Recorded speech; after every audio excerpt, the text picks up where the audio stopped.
Hi everybody, my name is Alan. On behalf of the crew, I'd like to welcome you to another edition of Bridging Heaven and Earth. You know, it's some world we live in. You know, so much goes on, so much globally, so much personally, every day in everyone's lives. You know, we have family, we have friends, we have countries, and yet there is that place of love. You know, so much in our lives, we think that, you know, with a certain amount of fame, with a certain amount of fortune, that will bring us the joy we want. You know, we all really want joy, whatever race, religion, nationality, ethnic background, sexual preference. The thing we want to do is to feel love and share it. And how do we get to that place where that love and that experience of love is really part of our being? That we can honestly say that the Father and I, the Goddess and I, love and I are one. And isn't that what we want? To walk through this life experiencing that love and sharing it. And tonight's guest, Manny Bhaumik, has had an unbelievable story, an amazing story, from a mud hut in India, just the most abject poverty, through the Gandhi years in India, the freedom fighter years, the years of nonviolent resistance, coming through the sacrifices of his village, through the sacrifices of his family, of his grandmother, getting the schooling he needed to proceed in this life. He came to America, and through his hard work, through good luck, was a human being featured on the lifestyles of the rich and famous. He had houses, many houses, in Beverly Hills, in Malibu, in Bel Air, the richest parts of America, from this mud hut in India. And then somewhere along the line, he recognized that wasn't it, that something was disconnected inside his heart, that something was disconnected inside his connection to love. And with all that, from his view of the whole city of Los Angeles, overlooking this incredible pool and this huge mansion, there was something disconnected. And how he came to recognize that connection had to be reconnected, reestablished, reinvigorated, re-enlivened, reawakened. Because that connection, as long as we have life, can't go anywhere, but do we recognize it? Do we walk in the path of that love? And he realized he wasn't. And that led to just an extraordinary set of events that returned him to that dedication as we talk about on Bridging all the time, dedicated to the oneness, dedicated to that experience that's the root of all religions. And then he came to write this extraordinary book telling about his life and his epiphany with that the truth is within, that love is within. And he wrote a book codenamed God. And what is that code name? That the root of all religions, we codename God. And that's what he lives for now, is to share that message, to come home to love, to come home to oneness, to come home to the experience where we can live on this planet without fear, without war, without the tremendous discrimination and dissonance, but to live in love as brothers and sisters, as collaborators in this great planet of ours. And we're just honored to have Manny here with us to share that just unbelievable story. And we have two beautiful videos, as we normally do. Deva Primal and Mitan is one, and then a beautiful video of people who are starting a kindness day, a national kindness day, a worldwide kindness day. And, you know, their work and their dedication, again, is to that oneness. And for people who have been watching the show recently know that Bridging Heaven and Earth is involved in this international art project that's just literally just on fire, and people from all over the world are involved with us and collaborating with us in creating a new original piece based on the theme of Bridging Heaven and Earth, and the paintings are coming in from all over, and we have two tonight from Eliza McCracken from the United States and Hannah Lisa from Israel to show you tonight. So again, you know, it's just an incredible opportunity for us to come together, to hear just a tremendously inspiring story, and together to come home to love, to come home to oneness. So the first video we're going to show tonight is Deva Premal and Mitan. You've seen their beautiful work on the show before. It's just another one of their just expressions of that divine. So please join me in a short meditation, then we'll have that video.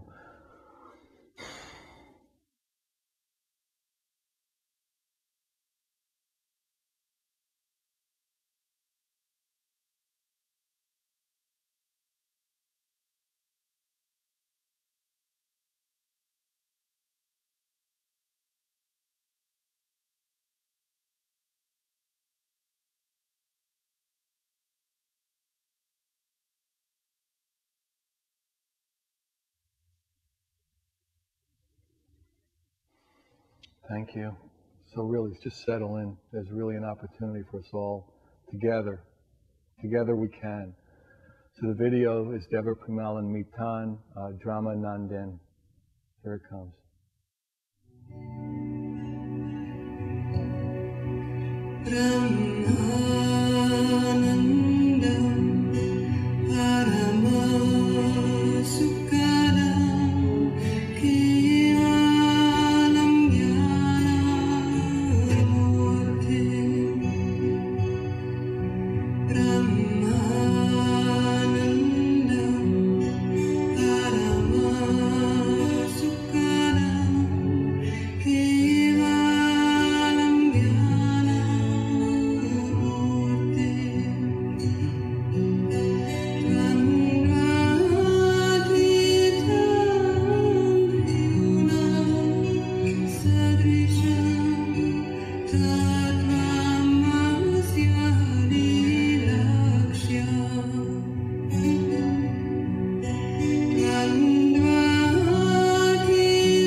Hi, welcome back. I hope you like that video. It's beautiful. And we're on the set with Manny and Eliza McCracken's painting, Enchanted Love.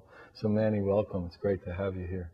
Thank you for inviting me, Alan. Yeah. I really love the name of your show, title of your show, Bridging Heaven and Earth, because I'm a scientist, and that's what we do. And as you know, modern science started in earnest with Isaac Newton. And it was his genius to figure out that the same gravity that made the apple fall on his head, supposedly, Right. is the same gravity that keeps all the planets in the orbit around the sun and keeps the moon around the orbit around the Earth. And now we're finding out that in fact, that same gravity keeps the whole universe together. Every particle in the universe attracts every other particle. And this gravitational attraction is compensated by the expansion of the universe. So gravity keeps the whole universe together, and that was the thing that Isaac Newton first found on Earth. And since then, lo and behold, every natural law that we find in the laboratory here on this Earth holds true throughout the whole universe. Isn't that amazing? Hold true throughout the whole universe. So isn't that bridging heaven and earth? You know, it's amazing how like science and spirituality are in this time really coming together, literally into the oneness. You know, that oneness. You talk about in your book, and that, you know, we talk about in the show all the time. So, I mean, you've had quite a journey, quite an odyssey to come to this oneness again, to this where you knew science and then you knew spirituality, or you knew spirituality as a child and then got away from it, and then now they're starting to come together. So why don't you talk about that a little, what that journey was like for you? Well, I mean, you since brought the oneness, I'd like to tell you a little anecdote. Go for the oneness. We would never stop Eddie from talking about the oneness. Because that's the overarching, theme of your show, apart from love. Right. Which comes from it's the same which at some point, yes. Right. Would you believe that that is the holy grail of physics also? Wow. Did you know that this year, or rather which is given the previous year, the latest Nobel Prize in physics was given for oneness. Really? Is that so? Research towards oneness. I didn't get it though, did I? No. I just checked. Well, because I don't open my mail quite often, so. No. Well, you never can tell. It's called the theory of everything. Have you heard of that? Theory of everything. Theory of everything. Wow. That is the theory will prove that everything comes from one single source. Wow. And the Nobel Committee did the citation for the three physicists that got Nobel Prize, the latest one, said the Nobel Prize is being given to them for their contribution to the advancement towards the theory of everything, to the oneness. Wow. So, did you know that? You know, I actually didn't, but... And one of the Nobel Prize winners is a friend of mine. Another one is right here in University of California, Santa Barbara, David Gross. He's head of the theoretical physics department. So when did you start to experience that mind and spirit were really one thing, and then it broke off into different theories of something? That there was like this root, like there was this code name for everything, and then, you know, humans start defining it in different ways. Was that early on in your life, or was that later when you were standing at, in the mansion or something? There are two different angles to that, aspects to that. One is the scientific aspect, one is the experiential aspect. And so let me talk about the scientific aspect first. Okay. This idea of oneness in science was brought on by Albert Einstein.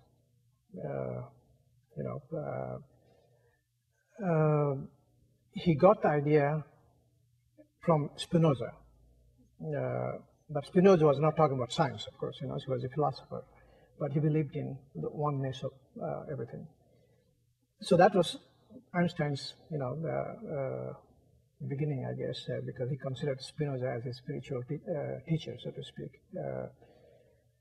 So Einstein, as you know, is famous for his little equation E equal mc square. You heard about that? E equal mc square. You see that in the campus in the back of T-shirts. So it's so famous little equation E equal mc square. But it has a profound meaning to that. Did you ever think of that? That everything that you see here, you, me, table, chair, building, everything, that all are made of one substance, energy. And that's what that little equation means. Everything is one. There's already oneness there, but this is a oneness, is a physical, although it's abstract, but energy is still physical because, we can feel it.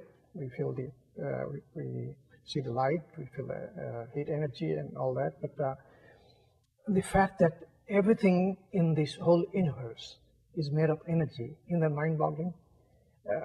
Only one substance. Everything is made of one substance. And that was Einstein's first big contribution, 1905, 100 years ago. In fact, this year, 2005, is dedicated as the year of physics in honor of Einstein's invention way back 100 years ago.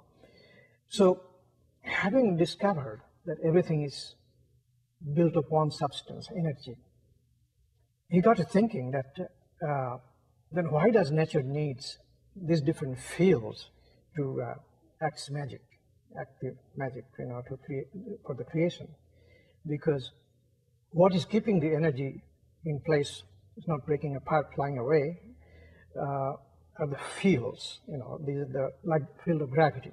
We all know about field of gravity, it's there. It's very abstract. It's we go about our daily business without even thinking about it, but it's pinning you down in your seat, and myself. All you have to do is jump, then you know the gravity is there.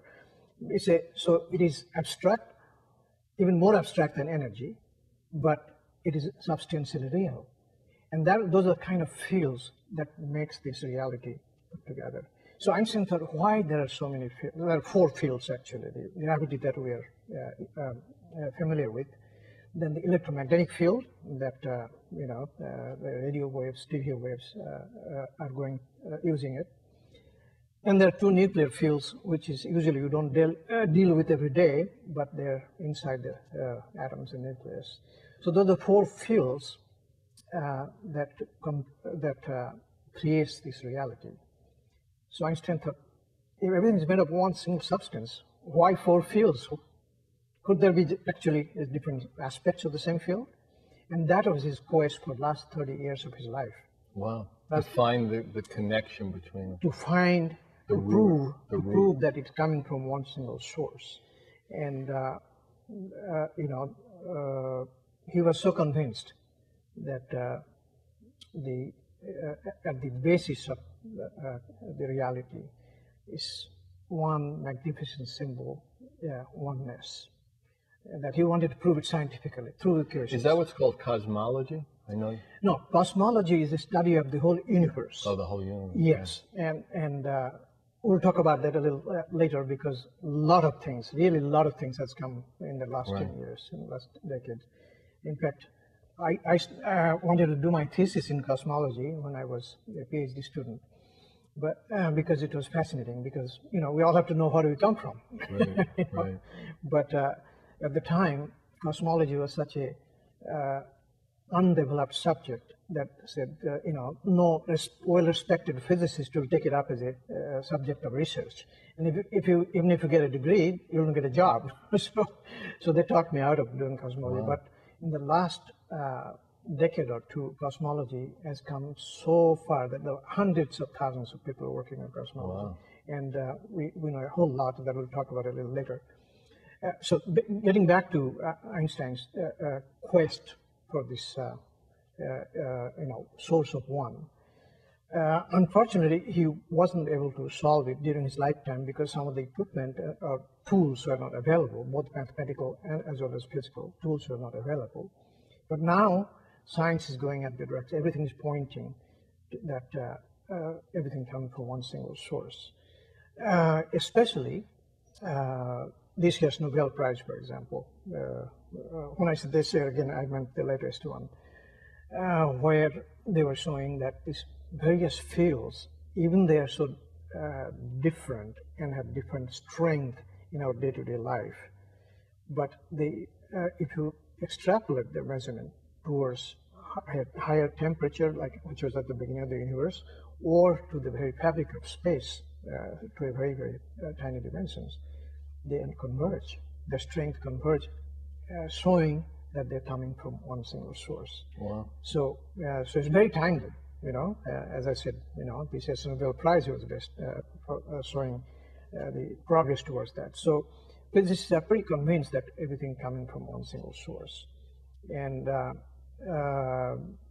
I think work is still going on, and we haven't, like a lawyer would, cross the T and dot the I. We haven't done that yet, but everything is pointing towards that. And not only that, you look at any subject. Look at us human being. We have black, white, brown, yellow, and we know that they all came from sub-Saharan, Africa, where there's one. In fact, at the time there may have been more than one lady, but there is a DNA called the mitochondrial DNA, which is outside the cell, but that one is transmitted only from mother to daughter. And by tracing that, they found that in fact all the human beings that live today came from one single woman. There's actually a scientific proof of Eve. Right. There's scientific proof of Eve is there. Although in science, of course, they do not assume that there was only one woman at the time, but the descendant of one woman seems to be who we are today. And so, then we go back that all the species that we see eventually came from, a single cell at the beginning, from that it diverged into plant world, then into, animate world, and finally to human. And so no matter where you look, it's going towards the oneness in everything. Let me ask you something. As people, as scientists have that experience more, do you think that gives them a sense of that wonder of it, the sense of that connectedness between, do they have some experience that lines up with, the thinking process that we all are one? I mean, how does it click in that you have the experience of that oneness, of that love? Does that happen, at a certain point? I mean, I think it happened to Einstein at some point. Yes. Einstein was, very mystical and very. Yeah. I mean, do you think so? Even if people are coming into that reality of the oneness scientifically, if we don't have that in our heart, will that shift the way we treat each other? Will that shift the way the planet behaves in terms of war and deprivation and all the things that we know exist because we don't experience each other as our brothers and sisters? Well, this is not just the scientists have to do it, but everybody in this world needs to do that. I'm a skeptical scientist. Our credo is that don't take anybody's word for it. Right. And so I did 10 years of research to put together all the pillars to show that everything coming from one single source. And through the millennia, all the spiritual disciplines have talked about this oneness. And even though by different name, God, Allah, Yahweh. Right, code name God. That's why I call it code name God. Right. But if you peel off the rituals, their theology, what remains at the core is a one source, a higher power that is the source of that we call creator divinity. And we have, offered our ardent prayer and made it a vessel of our hope. But nobody ever thought that we'll be able to actually prove it through the method of science.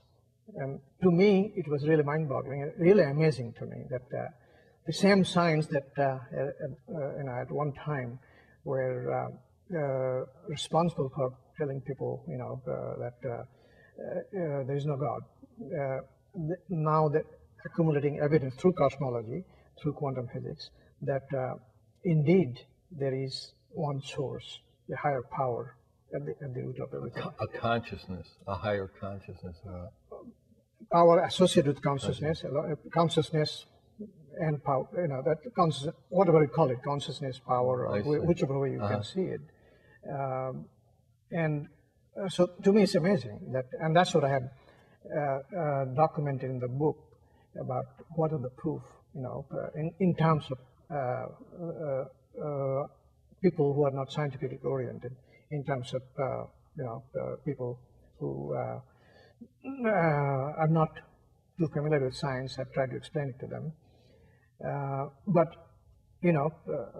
if we can really get that into our consciousness, let it take root into our consciousness, and really get it on our belt that everything that we see is one substance and one source, coming from one source. Can you see the implication of that, the profound implication of that? Then it doesn't matter. See it, would that like break down people's preconceptions or notions, or the idea of separation would no longer be viable? How would you see it work? Well, everything comes from one single source. The separateness that we feel disguises that unity behind it, and we need to understand that. People can experience that through meditation, through prayer, but also not only that, we live in an age of science, and we have an inherent belief in science. The science is now showing that everything coming from one single source. If you can really get that into our consciousness, then there shouldn't be any difference whether you're black or white or yellow or brown. There shouldn't be any difference whether Jewish or Hindu or Christian or Muslim. And yet these differences are creating such awesome conflict in the world today. So it's really high time that we get this into our consciousness, that everything comes from one single source, and that human beings of each other, that we are all one connected. family. We're all connected at one level. Right. We're all connected at one level. At the almost the strongest level. The rest of the differences at are the very basis of our existence. We're all connected, and this is a high time that we really get into our consciousness, very deeply rooted in our consciousness. Then these differences will go away. What gets in the way, is ego. Now, the three-letter word EGO might as well stand for edge God out. And we did not come here by our own sweet will. And as much as you like to stay here forever, we go someday, and we live here obeying the natural laws which are unfailing throughout the universe. So does it take a rocket scientist to figure out that there's higher power behind all this, and that everything came from that higher power? Yet our ego puts a blinder, But if you look into some of the latest discoveries of cosmology and quantum physics, that will help break down this barrier. See, science is racing far ahead of our sensibilities. We seem to catch on to the gadgets that it brings in, a cell phone, internet, computer, microwave, a car and everything. Yet, yes, it has given us abundance, it has given us time for you and I to chat this and talk to people. But at the same time, it has also created some stress, some, violence and disharmony. Yes, disharmony. It has created some disharmony. But science actually is capable of creating a bigger impact, a harmony in our life, if we can get this really into our head, that everything coming from one single source. And look at, if you allow me to say a few examples to give you. Did you ever try to figure out how big this universe is? Light takes 1 second to go from here to moon. We see that every day because astronauts left some reflectors on the moon when they're there, and we send laser beam to there and see that it goes in 1 second and come back. And they're doing it every day to determine this continental divide, how fast Africa is going away from USA. And so at that speed, that takes 1 second to go to moon, is coming from the nearest galaxy, Andromeda, for 2 million years. Light takes 2 million years to come from Andromeda to here. It's pretty big then. Just only first one. And there are 100 billion such galaxies that we can see. As far as you can see, we can see up to about 14 billion light years. Right. The light that we're seeing started 14 billion years ago. A lot of times I'll say we're hurtling through space on a ball. You know? Yes. And we think everything's reasonable, everything is knowable that way. And, you know, so much is unreasonable. The fact that we exist is almost unreasonable.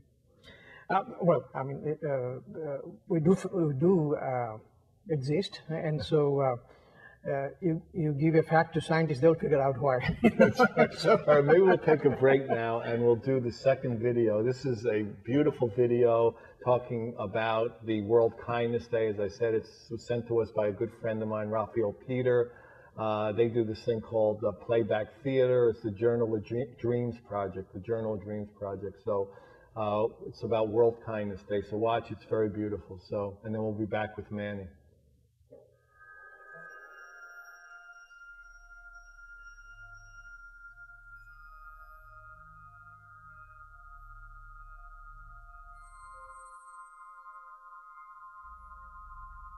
The Journey of Dreams project is about transforming dreams into realities. The project creates a legacy of public art which inspires community members to hold on to and live their dreams. Through public art, film, and print, the Journey of Dreams project discovers new dream seekers and shares the lives of successful dream makers. In this film, Raphael Peter shares his dream of a global effort to explore stories of kindness. He combines his love of playback theater and the World Kindness Campaign to honor people's stories and create hope for the future.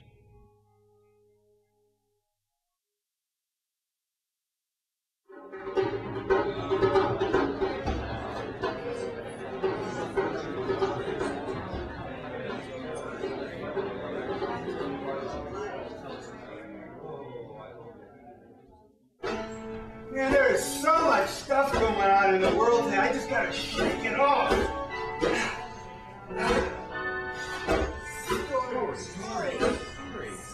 Story.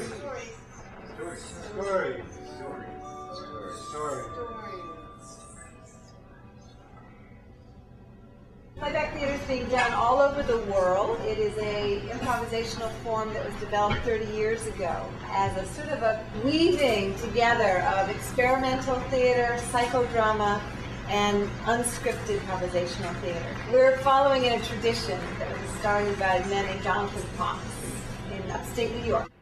Playback theater is based on the idea that everybody's story has value. As the teller, you get to cast yourself in your story.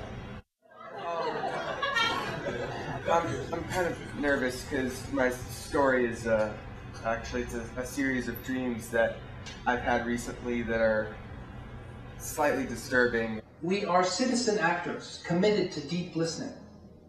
We bring people's stories to the stage, no matter what they are. And my husband looks down and he's like, there's ants crawling. They're kind of everywhere. They're going up our legs now, and I'm kind of like, whoa, what's up with these ants? And so we start brushing them off.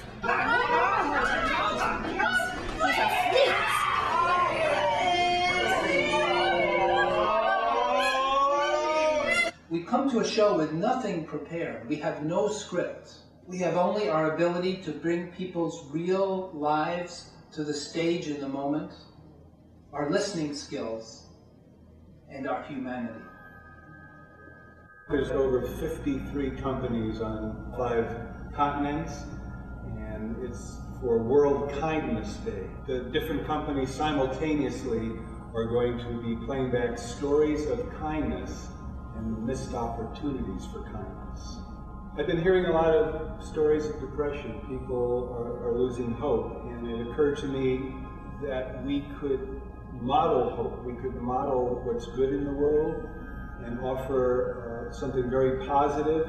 And as performers, as artists of all race, creed, color, thoughts, we could model something through the arts that would be worth people coming back into hope. And maybe if we could just stop for a moment and realize that there's a lot working in our lives, there's a lot to be grateful for, what better way to really address the challenges of what's going on in the world from a heart-centered, kind place. A piece of hope can reach from one continent to me to another continent, to way over there. November 13th is the day to look forward to. It will be a day of hope for a troubled world. Well, welcome back. Well, how about we make every day World Kindness Day? That would be a nice thing. And so the picture you have next in between Manny and I is by an incredible artist in Israel named Annalisa, and this is called Bridging Heaven and Earth. So it's pretty extraordinary. I don't know how well you can see it at this angle, but so Manny, we were talking earlier before the video about the facts that can help break down the ego to come into that experience of oneness. Why don't you talk about that a little? Yes. The modern science, especially in the last couple of decades, through cosmology, has brought us some of the mind-boggling facts that really is good to break down the ego barrier that separates people from each other, so to bring them towards oneness. One of them is that when you imagine how vast this universe is, unimaginably vast, and yet the strange fact is that the whole thing came from a space much smaller than a speck of dust. Would you believe that? If somebody hears it for the first time, they say, "What have you been smoking?" But it is a scientific fact. There's a preponderance evidence, just like a lawyer would prove in a court of law, a fact. With preponderance of evidence, you can prove that this whole universe, as big, as bright as it is, came from a space much smaller than a speck of dust. So small that compared to the space, we are as big as the universe is big compared to us. So we are about the middle. Wow. So this is about one element of space. And people think that, how do I believe it? How do I believe it? Well, if you don't have the, which I've documented in my book, The Codename God, if you don't have the resources to go through that, think of yourself.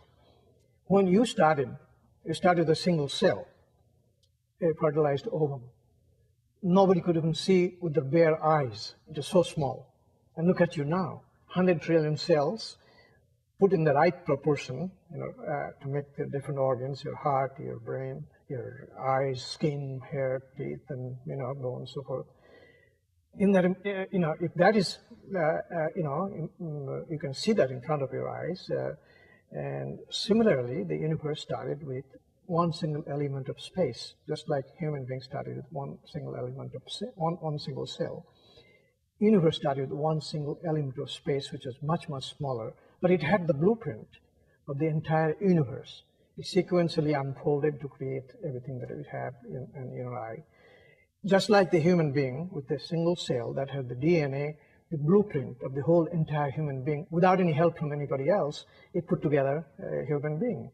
So the universe that has started with the blueprint, the single element of space, and sequentially unfolded to create that. There is a parallel here, actually. But the interesting thing is that in every single of your cells, the same blueprint, the continued blueprint, the DNA that you started with, is still present in every cell, administering all the physiological process in your body. How do we know? Well, they have cloned Dolly the sheep from a doll cell. So any of your cell has the same contingent of DNA that you started with. And so is the universe. The same blueprint that created the universe is everywhere in space, at the very basis of existence, at the very deepest basis of existence. Just like a religion says that God did not create this earth and go away, So science shows that the blueprint, the source that created this universe, is still everywhere encoded in space itself. It is everywhere you are you are not. You are like a fish swimming in water. You are moving through that all the time. So the source is always with you. The oneness is always inside you. The Star Wars movies made the phrase famous that let the force be with you. But what science shows us that the source of everything is always with you. And you're never separate from that. No, you're never separate. It's in the and no one is and you can't be.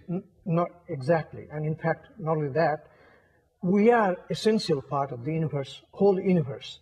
Universe has been here for 13.7 billion years. So it has I done, thought it was 2 years longer than that, but you know, well, I always get take or make confused. No. live over a billion Right. years, you know. Right. But to stay that long, it has done something right. It seems to be working fairly So well. what does it have? What has it done right? The right thing it has done is that the force of gravity that keeps it together, balancing the expansion force, and is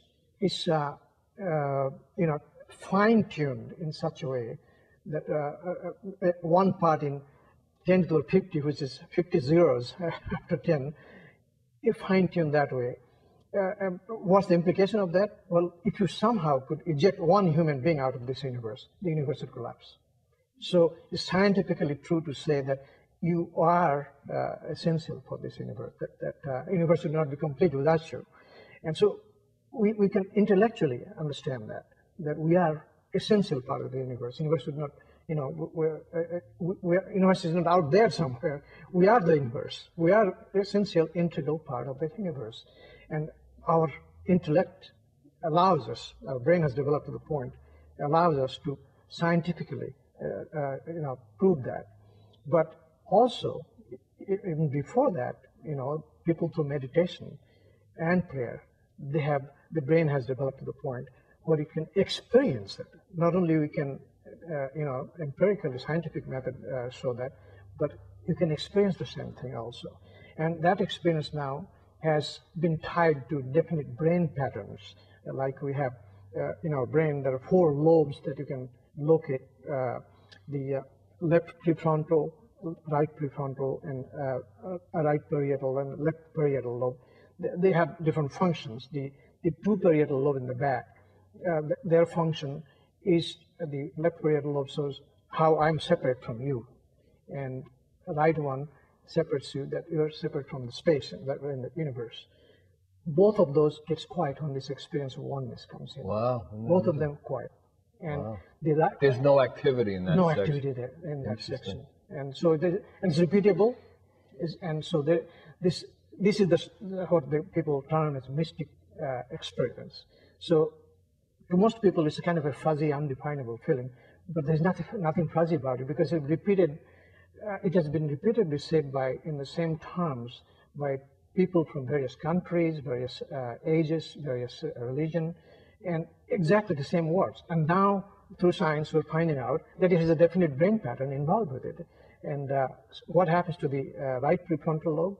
That is the center of anxiety. It goes quiet again. The only one that is active is the left prefrontal lobe, which is responsible for bliss, creativity, happiness, joy, and enthusiasm. Wow. That's so have there been tests done on like yogis and yes. mystics, and yes. that part of their brain that is the bliss center is much more active on a consistent basis? That's exactly what I'm talking about, that it is repeatable, and they have brain scans, and also the same thing happens with prayer. And only exception that the language area is still active. Interesting. Yeah. So can the bliss area be as strong if the language area is still going? It seems to be. Seem to be, yeah. So that both can exist at the same time.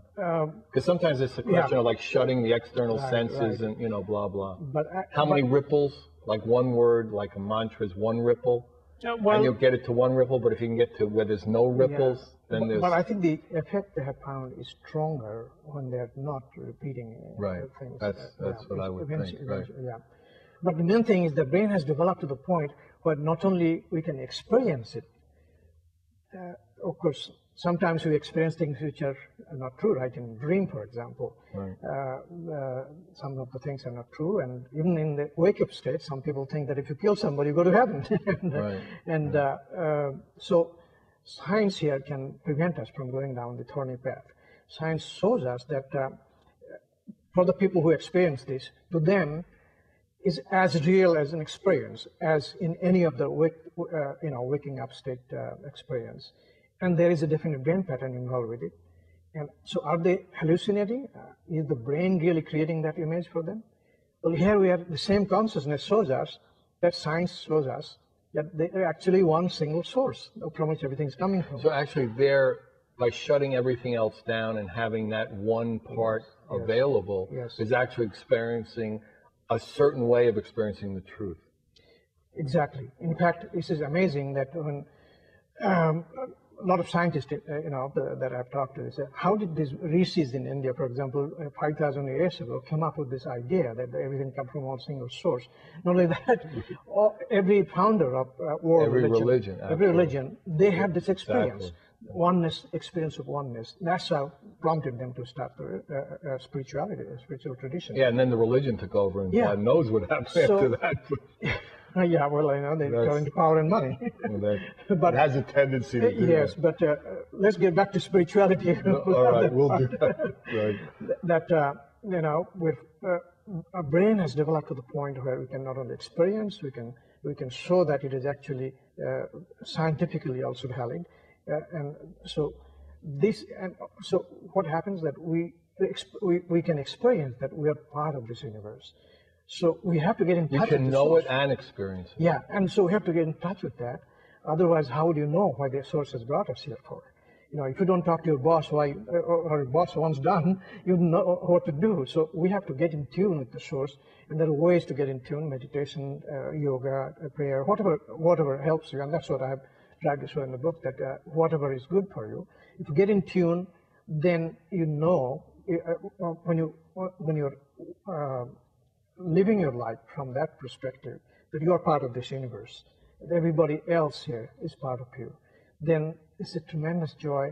You know exactly what's the right thing to do, and in the moment. Yes, right. yes, and you feel blissful, and that's what we need in the world today to get rid of our unhappiness, our disparity. Love, Alan, you're the ambassador of love. So how true. So that's what comes from the feeling of oneness, right. Because oneness shows that you and I are the same. So if I hurt you, I'm hurting myself. So you would not do it. Yeah, it'd be like cutting off your own finger. Love means that looking after your welfare as I would after my welfare, and a demonstrative act. That's. Yeah, we were talking about this earlier. You'd be like love in motion. How would that be? Right, yeah. It's hard to say, but it would just be moving in a way where disharmony wouldn't exist. Exactly. And when this happens, when this experience happens, wonderful things can happen. Like, for instance, the biggest killer in our society is stress. Stress brings out heart disease, onset of cancer, and all kinds of things, and blood pressure. And stress melts away the first effect you get. The second is that when you feel this oneness with the universe, then again it brings you a laser-like clarity in your focus in your mind, that you know exactly what to do.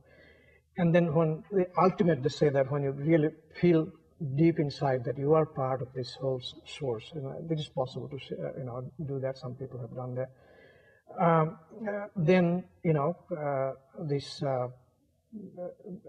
this life becomes so magnificent that I don't advocate living to meditate. I advocate meditate to live.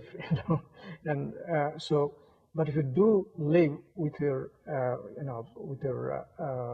connection to the source, then everything just falls in place. Do you think that's what Jesus meant when he said the Father and I are one? Exactly, yeah. And Meister Eckhart said that get out of the way, let God be God in you. So we are part of God. We are part of the source. We are part of the universe. We've got to realize that. And when you do that, wonderful things happen. Yeah, on the opening of the Bridging website, we are all made of love. God is love, and we are God. Yes, we are part of God, yes. Right. In fact, one of the most profound Vedic statement is in Sanskrit, Aham Brahmasmi, means I am part of God. And that was their realization. And scientifically, we see this now also. It's interesting, but I mean, not to play with words a little, but I mean, even part of is like, it's like... part of means I am. I am, yeah, I am. I'm not the totality, right. I'm not the totality. Well, in a sense, because everything, like you were describing earlier, scientifically, everything in you is the whole universe. Yes. So in essence, you are and you're not. I mean, that's the glory of it. We might have forgotten, we might have been, like downsized in a way, but in essence, we are in that way. Well, Blake said that to see the universe in a world in a grain of sand, so every place we have this source, and part of us. We're part of that. And so when you realize that, wonderful thing can happen. When I described at the opening a little bit about your story, we really haven't gotten into it so much, but when you were, on that, that pool area overlooking the city in your mansion, and you had this, what I called an epiphany. Yes. I mean, was that like in one moment, like something has to change? I mean, that I have to know that I have to experience that oneness again. I have to go back. Yes, they can read in the book what I've been through, how I came from a place where I didn't have any shoes until I was 16 to a lifestyle of the rich and famous. And but that was exciting, going from excitement to excitement. Right. But I felt a hole in my inside me, and I thought I could. An emptiness, a tremendous emptiness. One could live like that. Like, Fitzgerald's J. Gatsby, self-destroyed himself. He came up from a similar circumstance like I did, but he didn't get out of it. But fortunately, I had in my ancestral toolkit something which is like meditation and some spiritual background, especially living with Gandhi. Right. He was the personal personification of the Vedic wisdom, and that said, happiness is an inside job. Happiness cannot come from outside. For happiness, you have to dive inward and to get into touch with your source. And that's when you know that you're happy. Wow. Yeah, I mean, it really is an incredible story. The way, the part that I read with your family and your grandmother just basically feeding you, even though it was almost in a way killing her. Not almost, practically. Not almost. I know. I mean, I was actually. He gave her. I went to the tsunami and the flood like you're seeing in Katrina today, but except that not just one town, the whole area was wiped out, and we had no food. Finally, some relief agency came in and gave little bits of food, and she gave her portion to me, so that in a secret plan to make one life out of two. Right. And to this day, I do not understand.